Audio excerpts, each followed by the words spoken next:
I want to be an impactful person in what we do, whether it's one person or a million. Like, the more people you have in your corner, the more people you can help.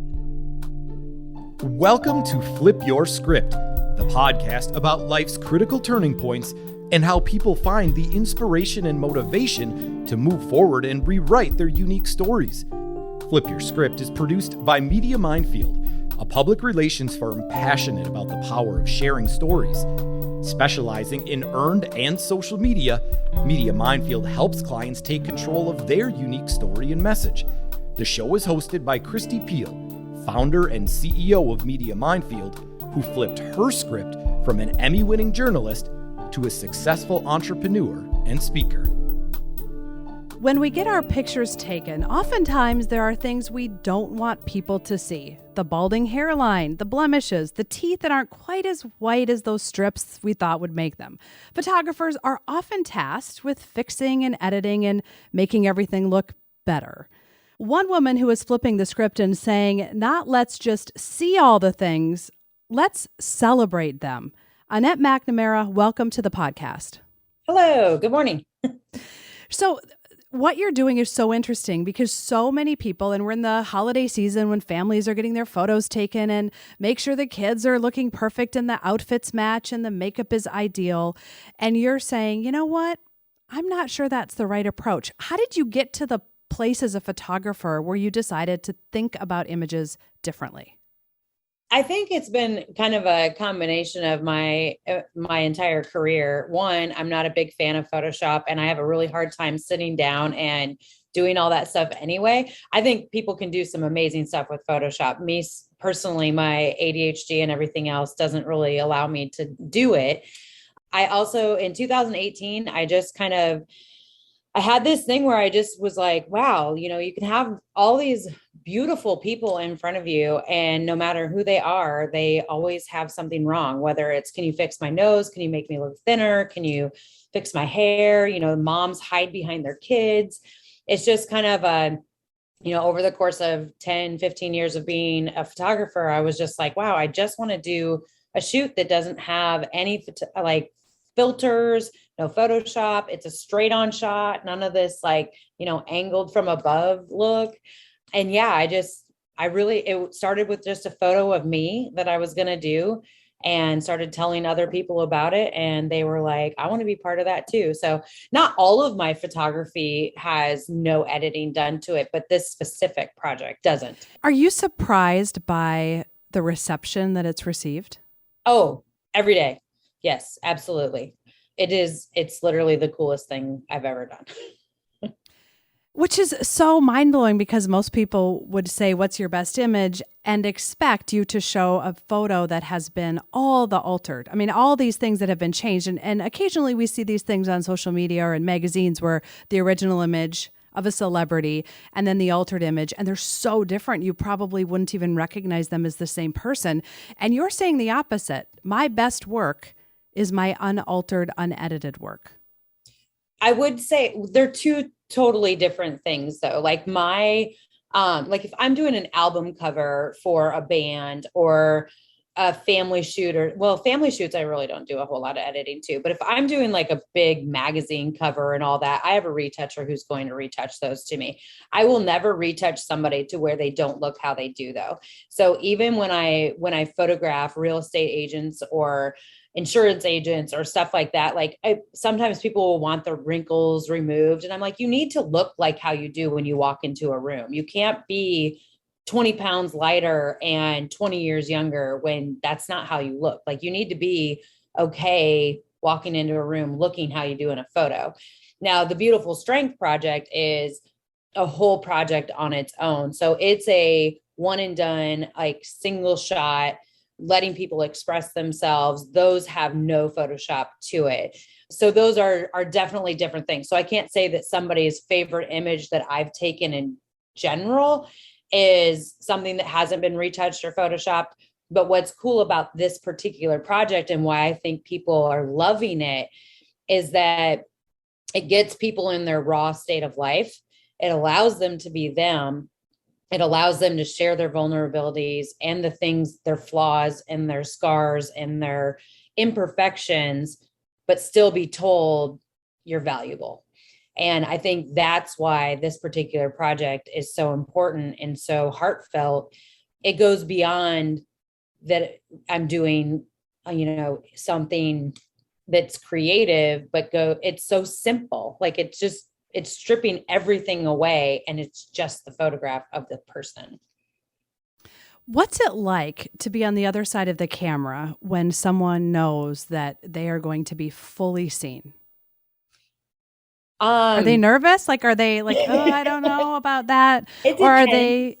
Yeah, okay. It depends. And some of it, so right, this project started in 2018 and it started I had a shoot in a studio. So people were prepared. They knew what they were coming into, but it evolved into this ultimately awesome day. It was so cool.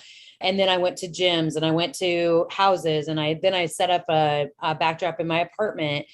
Now I'm actually traveling the country because I built out a 40-foot school bus into a studio.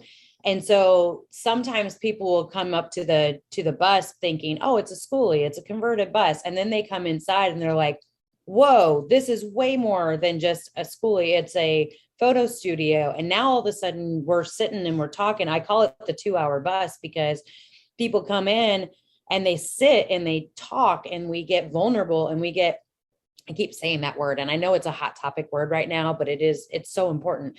But people get to say their stories and then have this photo taken. And sometimes like this is happening in Walmart parking lots, gas stations, festivals that I've gone to. Sometimes I'm just like driving down the street and somebody will flag me over, which is sometimes terrifying as a single female driving. But in general, it's pretty awesome. But I think they're caught off guard sometimes, but that's usually when you get somebody that can't be so over prepared that they overthink it. But I mean, I've had a few people that don't either want to participate, or it's not like everybody's just wanting to do it. But I've done over 1,200 of these portraits since 2018. And then I've done over 500 since being in the bus since April. It's incredible. And the images are just stunning. And we'll have a link on the Flip Your Script podcast website and promote it because they're just beautiful and everyone is so different. And I think one of the reasons that your story we thought would be such a good fit for this podcast is that you connect the beauty of someone with the story. And when someone sits down for an image with you, they're sharing their story. They aren't just coming in and saying, here, take a picture. The story is part of the image. You mentioned it briefly, but I want to dig into it. When someone is fully authentic with their story and they can be seen, does that allow for a more authentic image? Yes, absolutely. For one, people's guards come down, they relax. They feel more empowered. Like you can see this glimmer in their eyes. So sometimes what will happen is like somebody will come in the bus and we'll do their picture and then we'll sit and talk. And then we get even deeper into what they're going through or what their story was. And then every once in a while, I'll retake a picture. I'm like, okay, that isn't not retake it as in like redo it completely, but being like, hey, I think this is the true you. And then I get an even better picture out of them. But 9 times out of 10, it's the very first picture. And then they look at themselves and then looking at themselves and having to say something positive or overcoming a struggle or just staring at themselves and trying to figure out what to say is like the moment of, that's where the story gets good. And that's why I started the podcast that I had too, because the image is the main thing. The picture will always be the most important thing as far as what the project's going, or I shouldn't say most important, what it centers around. The conversation is the most important thing, and what people share about themselves is the most important thing. But they get to look at this picture, and most people aren't prepared to see themselves or to like analyze themselves, but like in a positive way. And it brings up a lot of emotions, and it's super empowering. I call them phototherapy sessions because they really are. That's what I've been thinking is this sounds like the best kind of therapy because and you leave that with an image. Like I did this, and I'm sure for a lot of people, it's very empowering that they were able to be vulnerable. And there's the word again, able to really show their true selves, both in words and in image, which is the gift that you're getting every time you sit down with someone. You must feel so fortunate. It is. So my entire life, I've wanted to be a photographer in the entertainment industry. I've wanted to do, someday I'll shoot for Rolling Stone, I hope, fingers crossed, or National Geographic, one of those two. But this is like the combination of everything I've ever wanted to do. I love travel. I love people. I get to make people feel like rock stars every day. And it's not just like this whole project started with a photo of me. If it was just a picture of me, nobody would care. Like it would have been like, cool, here's a picture, neat. We've all moved on with our life and found something else. But the reason why this continues to be such an awesome thing is that people continually step forward and have their image taken and share their story. And then somebody else comes and steps forward. We've connected so many people together. Like we helped a guy find a kidney. And when I say we, it's me doing this, but it takes a we to make this actually important. And it takes me being available to be a photographer. It takes somebody telling their story. It takes somebody else to listen.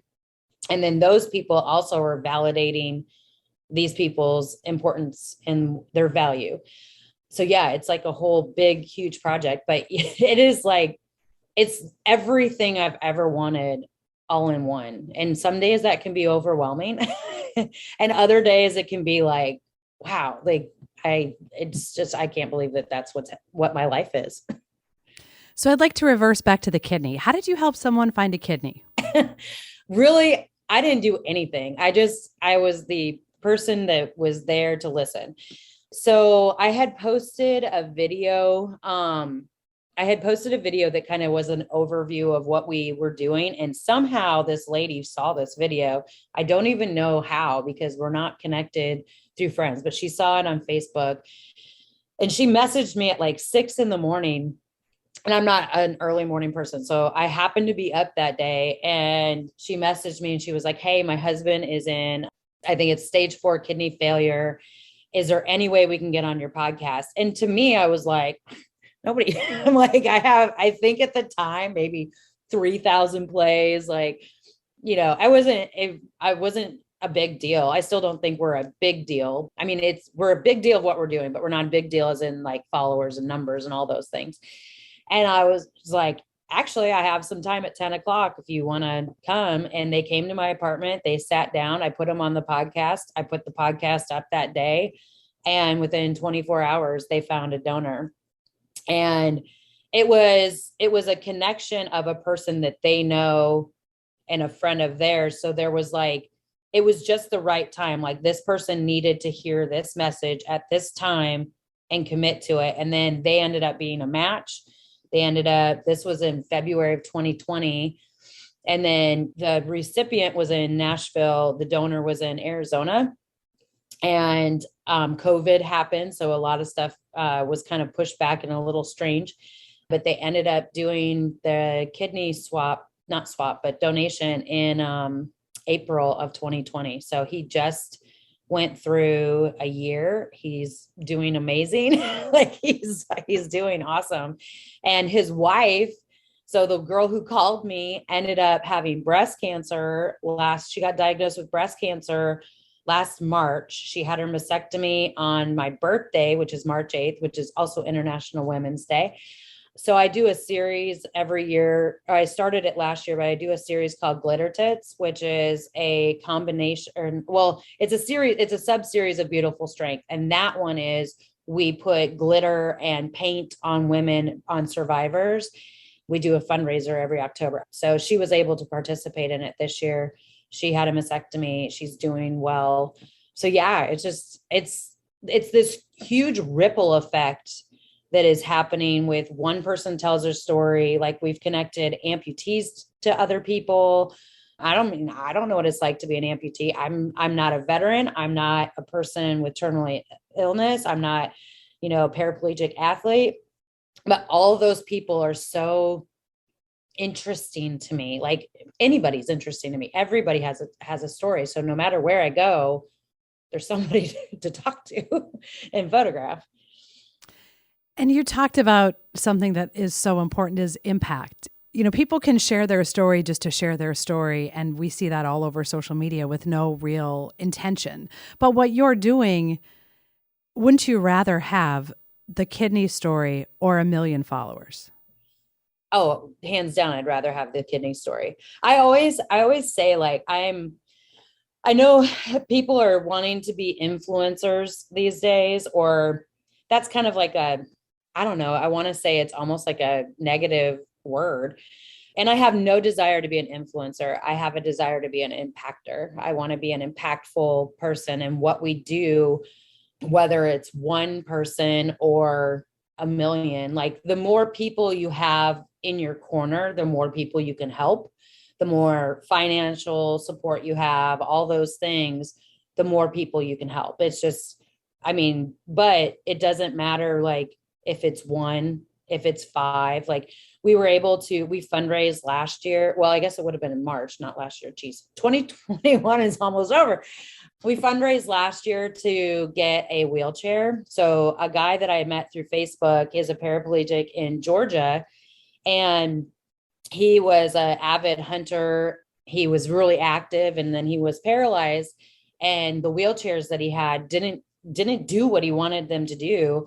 And he couldn't afford the ones that could do what he wanted to do. So he learned welding, and he made one. And then he started his own business called Spartan Wheel Chariots. And then now he makes they're like $500 for people. And so last year we raised money and bought one of those. And then that got donated to a person. We're going to try to do it again this Christmas, but it's like one thing at a time. And then, but the cool thing is like people see it, and then they're inspired to do something good too, or they're inspired to tell their story, or they're inspired to come through or come forward and say, oh, I see what you're going through, and I feel that same way. And we live in a society right now that's so divided. So, if we don't agree, we can't get along. Or if, I can immediately judge you by just looking at you. And instead, we're all just trying to be happy. We have, 80 years, 90 years, something like that to live. And no matter where you are in the world, people just want to smile. People want to be happy, and that happiness looks different, but none of us are exempt from pain, suffering, loss of a parent, loss of a child, disease, all of those things. Like we're all equal. And that's just what I'm trying to do. Sorry, that was a bit of a tangent. I love a tangent. I love a podcast tangent.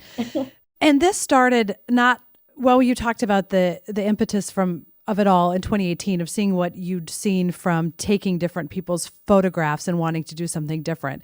But this also has a personal impact to you as well, because you didn't grow up thinking, I'm beautiful. Look at me. I'm small. I'm the perfect woman. That wasn't your experience. So you lived in this place where you were, based on what I've read, trying to be quote unquote beautiful, and then realizing, that's a bunch of garbage. Right. I wouldn't ever say that I felt ugly, but I always felt I was the chubbiest one in my class. I was the chubbiest one in my family. And back in the 80s, 90s, like I love that now companies are getting to, celebrate all sizes. I think that that's great. I think we have a ton of work to do, but at least now I think there's a little bit more variety. But as a kid, I always felt I ate my emotions. I didn't handle, my parents' divorce, all these things. Like I internalized a lot of those things. And then I don't know how your junior high experience was, but junior high as a female stinks. Like it's horrible.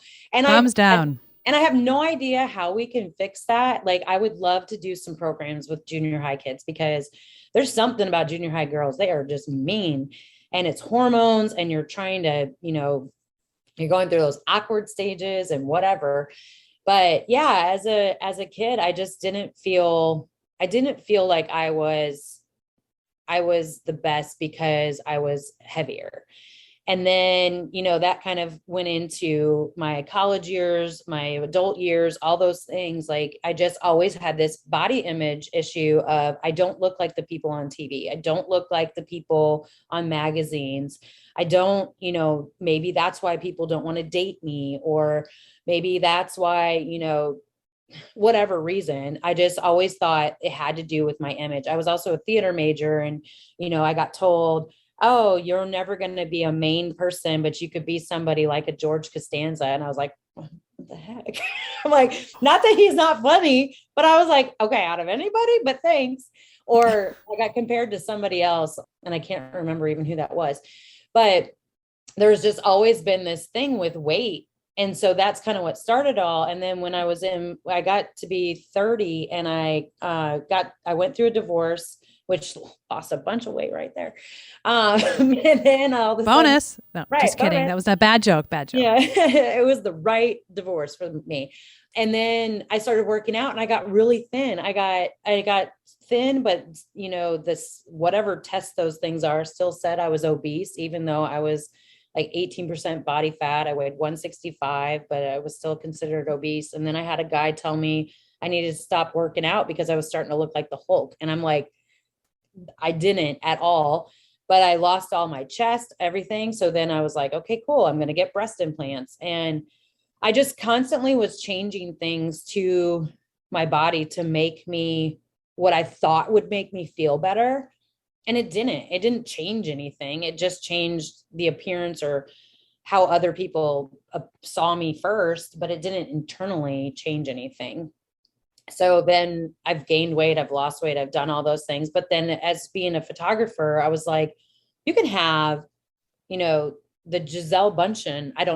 Not speaking for her, never met her, but you could have that model-esque person in front of your camera that you're just like, wow, this is, beauty perfection. And that person still is like unsure of themselves, or doesn't like an aspect of themselves, or that person is putting on this huge front, and you find out that emotionally they're not okay with themselves, or they've had trauma in their past. Like, it doesn't matter who you are. We're all affected by something. I have yet to come across a person who's just like, life's perfect. Everything has always been, awesome. Like, we all have things that affect us. And as you shared all of that, your story, which you just shared, a big chunk of it is so connected to the image, and then how other people perceive you. And you've taken the concept of story and turned it into visual, because they are connected. The person that had a terrible trauma, that's part of their story, that often does impact them physically. And that does show up oftentimes in a physical manner. The person who's had breast cancer, that is part of her story, and that impacts her physically for the rest of her life. So to connect to them, I've just never heard anyone talk about how the story of someone's life impacts the physical and what other people see. And you talked about the middle school stuff, and so much of that, people are just using mean words because they don't feel good about their own story and their own, what they see in the mirror. So I'm going to make you feel bad to make me feel better. And that never works. Mm-hmm. Body image connects to a lot of things, because so emotional eating can make you heavy. Emotional not eating can also, a lot of people who are bulimic or anorexic, it comes from some sort of abuse or some sort of just self-doubt of something. A lot of people who are cutters are dealing with overcoming some sort of trauma. People even, I'm a huge fan of tattoos. I have a ton of them. But sometimes that is a way, like, people will cut their hair, dye their hair, do tattoos or piercings, or there's a lot of different things that we do to our image that go along with how we're feeling at the time. And so even weight or just all different things. And it's the way you present yourself. You can have somebody who's super shy because they've been traumatized. So then they don't look you in the eye and they look down. And then all of a sudden, people think of them as a weaker person. And it's like, no, they're just internalizing. And yeah, this project has given me a huge eye-opening to seeing people a whole different way. Like, I think even as a kid, I was very interested in things that are different. Like, I didn't have friends who were in wheelchairs. I didn't have, friends with Down syndrome, or my mom worked in a brain trauma unit. And then my mom was a social worker. So she exposed me to a lot of things that were very different to me, but it was always that curiosity too, of like, ooh, what's that person's story? Maybe it's a little bit nosy, but I feel like that is a thing now too, is like, I'm starting to look past just what's on the outside, and I'm not perfect. I still have prejudices and things that I'm, overcoming too. But now I'm starting to be like, all right, check yourself now, learn more about this person as a person and not judge them. And I really think that this project has opened up my eyes just as much as it's opened up anybody else's. It's the whole concept, walk in someone else's shoes. Mm-hmm. Well, that's why, okay. So the bus that I have, sorry, I get really excited about this. So if I love it. Shut up, just tell me. So when I was in high school, I read To Kill a Mockingbird. And I come from a very small town in Iowa. Like, I graduated with 36 people. It's tiny. But that book had an impact on me because I was just like, wow, this man is standing up for, injustice. And he's standing up for somebody who's different than him. And I always loved that name. I was like, if I ever have a son, I'm going to name him Atticus. I didn't have a son. I got a guitar and I named that Atticus. And then years later, when I bought this bus, I was like, what the heck can I name this? And so I named it Atticus because there's a line in that book, or a quote in that book, that's what could have been my quote, that says, you never really know somebody until you crawl into their skin, until you walk around or walk a mile in their shoes. But it's just like, there's a whole reasoning for this bus. One is that it's named Atticus, so you can come in and you can share your story. And that's how we learn each other, is through conversation.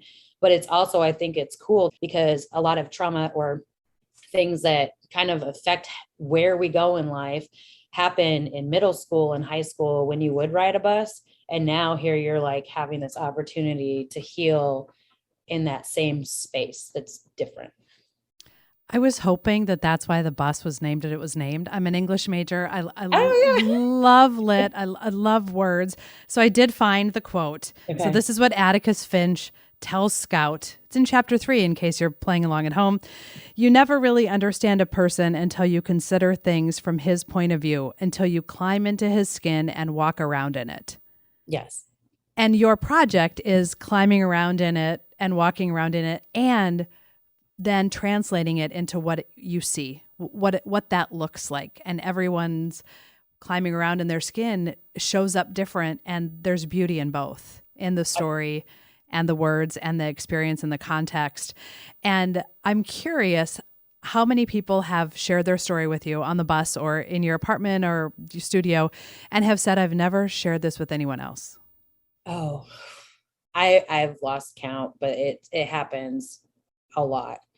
Yeah, a ton. Like, even I can give you 2 different examples. One was, I was in Montana. So I just did 21 states, 18,000 miles. I'm on a goal to hit all 50 states before the end of 2022. Obviously, I won't go to Hawaii with the bus, but I was in Montana and I was just doing laundry. And I talk to everybody. I don't know why. I'm an introverted extrovert, but I had this lady standing next to me and we just got to talking, and we were talking about tattoos and stuff. And then she has cutting scars on her arm. And so we kind of got to talking, and then she started sharing her story with me of how she was raped, and that's how she was dealing with it. And then she came in and took a photo in the bus too. And she was just like, I've never had anybody that's listened to me that's believed me before. And I'm like, it's not my job to believe whether or not you're telling the truth or not, but it's my job to empathize with you. Like, I would never want to go through that. And I've never been in your shoes. I have no idea what it's like to be you, but I do know what it's like to be like hugged and told, like, I will listen to you. It makes me like tear up just thinking about it, because it was an awesome, heartfelt moment. And I really hope she's doing well. And then another one, I was in Utah at a tiny home festival, and these two, so at festivals, I don't have time to really have them write on the photos, but we do this empowerment backdrop behind them that has all these words of like survivor, encourager, believer, all these different things. So I take people's pictures in front of that, but we still have time to like sit and talk. And I had these two ladies in there, and this one lady, man, you would have thought she's had to have been like an aerobics instructor or something. Like, she was really peppy and like just fit and all these things. And all of a sudden we're talking, and then she's just bawling. And I'm like, oh my gosh, what did I say? And she was like, this is so beautiful. This is so awesome. And like, she went into telling this story about how she'd been married. She was recently divorced, and she had been with a man who she was so embarrassed and self-conscious to be naked in front of, and like didn't feel confident and felt, and I don't know what their dynamic of their relationship, if there was abuse there, or if there, I don't know exactly what happened with that. But she was just like, it's the same feeling, except for she's getting that from being thin. And then she's starving herself to try to be thin and working out all the time to try to be thin. And she was like, if you ever come back here, I want to do a shoot naked. And I was like, absolutely. I'm like, we will stay connected. And like, she was like, I can't do it now. She's like, I feel like I want to, but we were in a public area, and I'm like, I could shut the bus down. I'm like, if you want to do it, I'm totally for it, you know? And it was just this cool transition of her sharing her story. And then by the end of it, just being like, I'm ready, like to be naked, you know, not in front of everybody, but like in general, there's so many of those. Even like the very first shoot that we did, we had a man with cerebral palsy that, you know, he's single, and he's so attractive, and he's so awesome. And at the end of it, like, he came out, and the girls are all like screaming, and we're dancing, and he's flexing. And at the end of it, and he was just like, I have never felt attractive. And like, it was just awesome, because I've never felt sexy or wanted. And here these women are cheering me on and everything. And I'm like, how horrible is that somebody feels that way? And so there's so many awesome people. Like, it's not just me. It's me plus this other person that's in the bus at the same time, or this other person that's on set, or this other person that listens to the podcast and then comments on somebody's photo. Like, it's not just me. It's a big group effort. Have you already been to Minnesota, or is it still on your list? I went through Minnesota in August, I think. I had a little boy that I had to go see there and include him, but I'm sure I will make the rounds again to Minnesota. And depending on where you are, I'm from Iowa originally, so my whole family is from there. So if you're in like Minneapolis or Albert Lee, it's only like 2 hours away. Now, if you're at the top, but no, next summer I should come through Minnesota again, because I have to go from the East Coast to Alaska. So I'll come through your state. Yeah, I'm just outside of Minneapolis. I can see the skyline of one of my windows, and I would just love to meet you. And you're really saying to people, I hear you. I want to hear your story. I hear you, and I validate that. I see you. I'm going to take your picture, and I fully see you for all that you are. And I value you. Mm-hmm. And most people don't get that, even from their closest confidants. You mentioned the woman's spouse, her partner, But to be able to say to someone, I see you, I hear you, I value you, and what you did for that woman in Montana, I don't judge you. I'm not going to judge the scars. I'm not going to take a picture and tell my friends that I met this crazy lady. I mean, all you're saying is I hear your story. It's not for me to judge or decide if that's the right way to handle that. I've never had that happen to me, but tell me your story and I will tell you that you're worthy. Yeah. That's what a gift. What a gift you're giving people. Yeah. So well, I don't know if you've ever run a nonprofit before. It's difficult and challenging, but we have, so you have to have a mission statement and you have to have a vision statement. And those are two things that were very difficult for me to come up with. But once I think we got it, I think it's nailed. So our mission statement is celebrating the resilience of the human spirit through the power of conversation and photography. But our vision statement, so the vision statement is like the utopian world. Like if everybody got to experience your nonprofit and it, brought everything to life, it's that everybody has a chance to be seen, heard, valued, and loved. And those things, like I've seen so many people throughout my life that don't feel like somebody sees them or don't feel like somebody's even listening.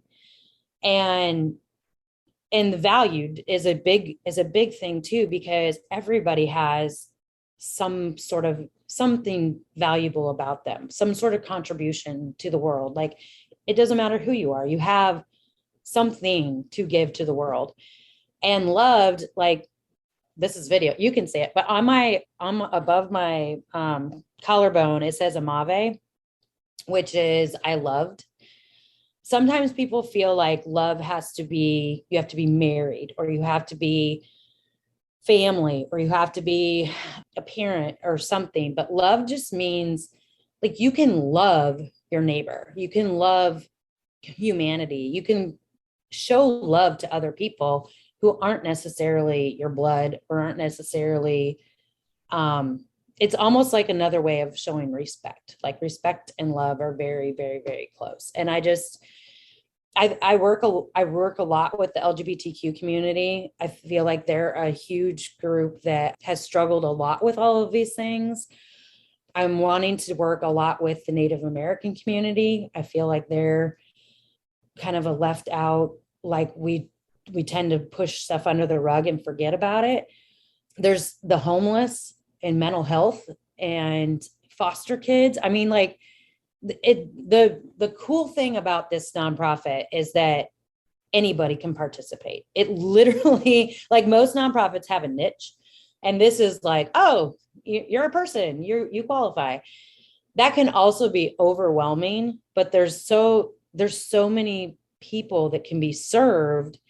And my goal is to get to all of them. But yeah, every day I wake up and like, you have to find the balance between fighting for rights and being angry and being happy and being an activist and being like all the things. Some days that can be a lot, but then you get stories like those and it's so worth it. Like it's just awesome. And what you're doing doesn't have, and people may perceive it differently, but based on your heart and the spirit of it, you're not trying to convince anyone of anything. You're just saying, these are human beings who are wonderfully and fearfully made, and look at them and see them and hear them. That's it. Yeah. Yeah. I think it's like my ultimate goal, I think, with this project is that the world will just be a kinder place. Like instead of, getting angry at that person in the grocery store or getting angry at somebody's post on social media, especially last year, I couldn't wait to just start traveling and seeing people face to face and being like, the conversations that I've been able to have across a dinner table with people and then have them participate in this project. Like not everybody's like me. Like people like don't share the exact same opinion I do. that doesn't mean that I can't find a way of respecting them, or, as long as you're not full of hatred. Like if you're going to be a total jerk, then no, I have no time for that. But that doesn't mean that I won't be like a representative, that maybe you see this act of kindness through me and that encourages you to maybe question your own self. But I suspect that you're similar to me in that I love people's stories, and my entire life, people share things with me. And oftentimes they say it happens so regularly. Well, I've never told anyone that. yes. And it's not because I love asking questions to get to people's stories, because I love someone's story, because everyone's story has value. And there is no greater honor than when someone shares their story, which is why this podcast is powerful for me, because people are willing to come on and share their stories for the purpose of helping someone else, which is just what I get energy out of and feel like it's the reason I'm probably on this earth. Don't tell my kids. They maybe think I should be their mom, but details. But what I love, and I've sat on airplanes and talked to people and strangers. I just love that everyone has a story, and that there's beauty in everyone's story, and that you're connecting that to image, and there's beauty in everyone's image, which so many people think there isn't beauty in their own image. And that is really sad. And so I'm curious, after all the people you've talked with, photographed, how do you define beauty? Oh, that old quote, like beauty is in the eye of the beholder.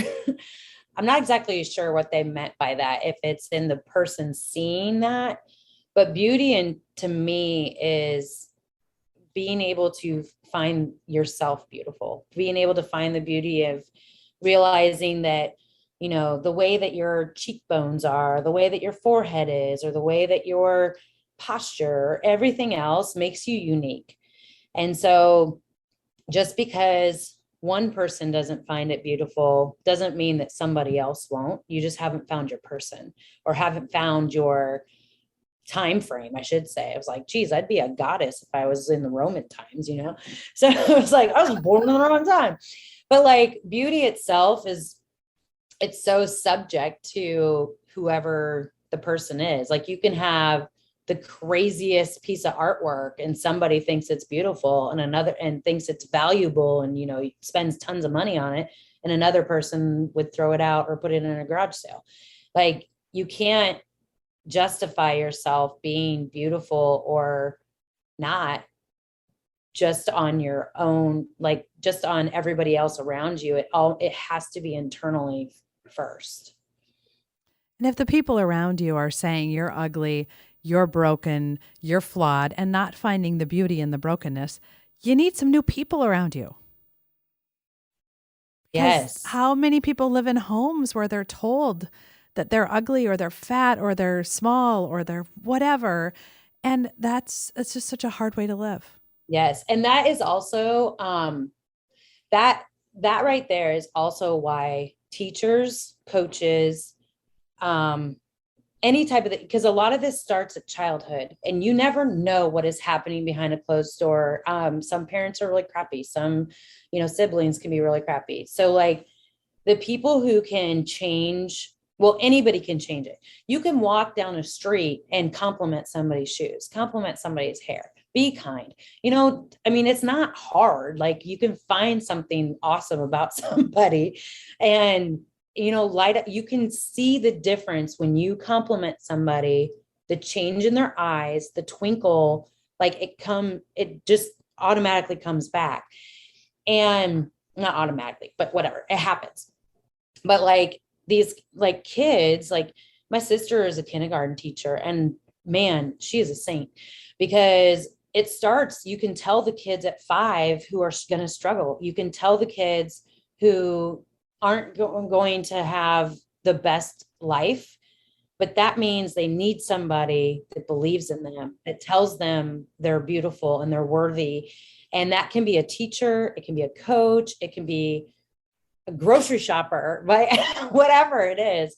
But that's a big thing, especially for parents to, if you have a child who's in school, teach that kid to be kind to other people that maybe smell, or maybe, the kid that pees their pants, or like, the kid that's wearing high water pants because they can't afford stuff. Like it all starts at such a young age. but then carry that into kindness of, the elderly. And yeah, there's just, I don't know why it's so difficult to be nice to people. Words are free. Yeah. Yeah. It has been a joy talking with you. The last question is there a quote or something that you'd like to share that has motivated you as you've decided to flip the script on something as giant in our society as the definition of beauty?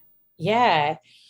I mean, well, the Atticus quote that I butchered earlier is definitely a big one, but I have one quote that has lasted my entire life. I think I was in like 3rd grade and I found this keychain at a store, and I think it's anonymous. If it's quoted by somebody, I'm sorry, I don't know who it is, but it's only those who dare to dream can make a dream come true. And I remember just thinking, like, anything that you can think, anything that you can dream up, you have the ability to manifest and make happen. Like, does it take hard work? Does it take, working your butt off in order to do it? Absolutely. But it starts with a dream. Like, you have to be able to see something and then go after it. And I think that I just saw that there was a need to change, that people don't have to strive for perfection. They need to start with being comfortable with themselves. And that is beautiful in it. And that's enough. I have connected so much with your story and how you just love people and love all the people. And from your story, a couple of things that I'm going to take away that I hope others do as well is the concept of being an impactor, how you can impact others' lives. And sometimes it's with something as simple as a compliment. And remember, tell your story and don't be afraid to be seen. You are broken and you are beautiful. My hope is Annette's story empowers you to believe you are capable of more than you think, to discover motivation, to uncover inspiration, and to find the strength to turn the page. Thank you for listening to Flip Your Script, hosted by Kristi Piehl and produced by Media Minefield. If you like our message, please be sure to give us a 5-star rating, subscribe to the show, and share our episodes with your family and friends. Do you or someone you know have a story about flipping your script?